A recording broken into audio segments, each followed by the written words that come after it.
বেড়ে যাওয়ায় আমরা সামনে বেঁকাই দিই, এটি হলো মূল কথা।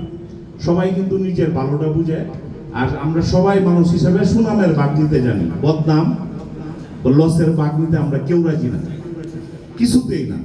কুরবানির গরু ফুলাই কিনলে বাপে যদি কই তুই ঠকছস, এই দোষ হইল ফুলাই কিনছে। বাপে কিনলে যদি ফুলাই গো বাবা তুমি ঠকছ, তাইলে বাবার দোষ। আবার মাংস বেশি হইলে কইব না বাবা এটা একটু পছন্দ করছিল, আমি চুপ করে রেখে নাইছি।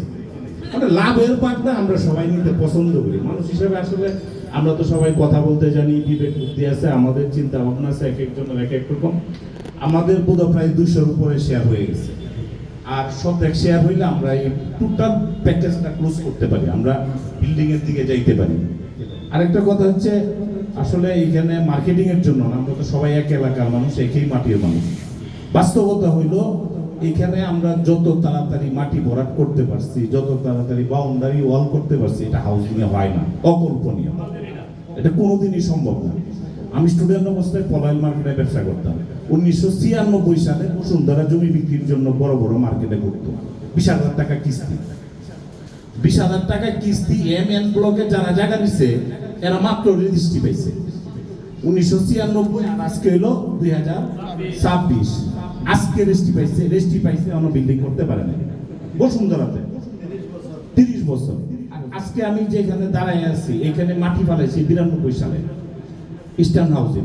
92 এর আগে ইস্টার্ন হাউজিং এর মালিকরা নৌকা দিয়ে এসে পানি মারছে কত ফিট।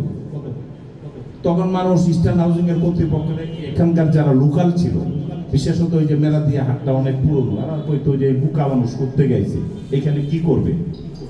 আপনার বাপ চাচা যারা আগে থেকে ঢাকা যাতায়াত ছিল এদের কাছে জিজ্ঞেস করেন, অনেকেই বলবে এরকম তেজগাঁও, মহাখালী, আবার এই যে বাই রসুলবাগ থাকে, রসুলবাগ এলাকায় আমি নিজে দেখছি 85 সালে ওনার দোকানটা যেখানে শাহিন হোটেলের পাশে একটা পাগার আসছিল, গ্রামের কথা হলো পাগার, মানে মাটি বইরা এখানে গর্ত করে পানি জমছে পাগার, 20 লাখ টাকা কাটা।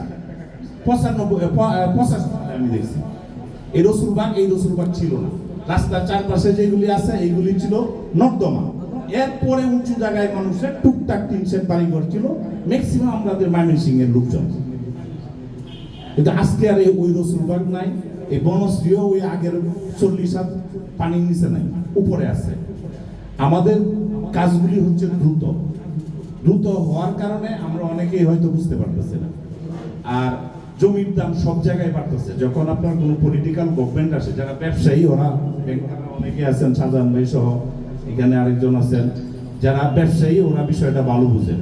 জমির দাম সবসময় বাড়ে, এটা আজকের ঘটনা না, এটা ইন্ডিয়ান মাওয়ারির আর আমলের ঘটনা। ওরা জমিতে একটা ইনভেস্ট করতো, একটা ইনভেস্ট ঘরে রাখতো, আর একটা ব্যবসায়ী ইনভেস্ট করতো। ক্রাইসিস মুভমেন্টে সে নিজের টাকা ঘরে যেটা রাখতো এটা ওইখানে দিয়ে দিত। আর জমি হলো সবচেয়ে নিরাপদ লাভজনক, যদি জমিটা জমি হয়। আর যদি জমি না হয়ে অন্য কিছুটা পুরাটাই লস। যাই হোক, কথা না বাড়াই, আমি মনে করি আমাদের এই প্রজেক্টটা আর অল্প কিছু শেয়ার হইলে শেষ হয়ে যাবে।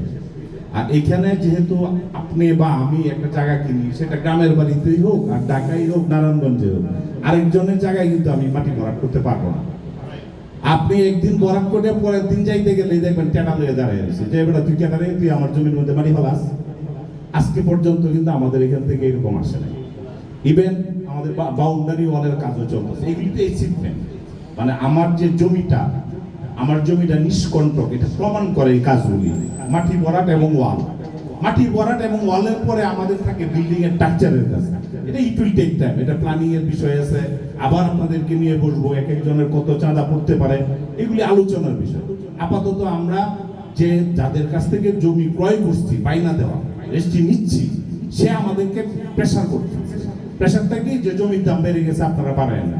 কারণ আমি 90 টাকা দেখি না 80 টাকা বিক্রি করার মতো, এটা কিন্তু আমাদের ব্যবসায়ী পলিসি না। এটা না ইস্টার্ন হাউজিং এর ব্যবসায়ী পলিসি, না বসুন্ধরার ব্যবসায়ী পলিসি, বা আসিয়ানের ব্যবসায়ী পলিসি। মানে পলিসি না, যা খরচটা নেওয়া হচ্ছে। আর আপনি বা আমি প্রশ্ন করতে পারি, তাহলে নিটুলের লাভ কি? নিটুলের লাভ হলো একটা স্বপ্ন দেখা, কিশোরগঞ্জবাসীর একসাথে করা এবং আমরা সবাই একসাথে থাকা। আর ঢাকা, আমি কি কথা বেশি বলতেছি নাকি? আর ঢাকাটারে যদি ভাগ করেন 4টে রুটের, একটা রুট হচ্ছে গাজীপুর, ঢাকা ঢুকার বড় রুট, আরেকটা রুট চিটাগাং রুট হইয়া যাত্রাবাড়ি। এই রুটে চিটাগাং, কুমিল্লা এই লোক ঢুকে, আমাদের কিশোরগঞ্জের লোক ঢুকে। গাজীপুর দেয়া রোডে আমাদের কিশোরগঞ্জের ঢুকে, আদার ময়মনসিং সহ আদার ডিস্ট্রিক্টের লোকজন ঢুকে, নর্থ বেঙ্গলের লোকজন ঢুকে। আবার মানিকগঞ্জ থেকে সাভার হয়ে যেটা ঢুকছে ওইটা ওই অঞ্চলের মানুষজন ঢুকে। যাত্রাবাড়ির থেকে যেটা আপনার পুস্তকগুলার দিকে সেটা দক্ষিণের লোকজন ঢুকে। ঢাকার ঢুকার 4টে প্রবেশদ্বার বড় বড় যদি ধরি।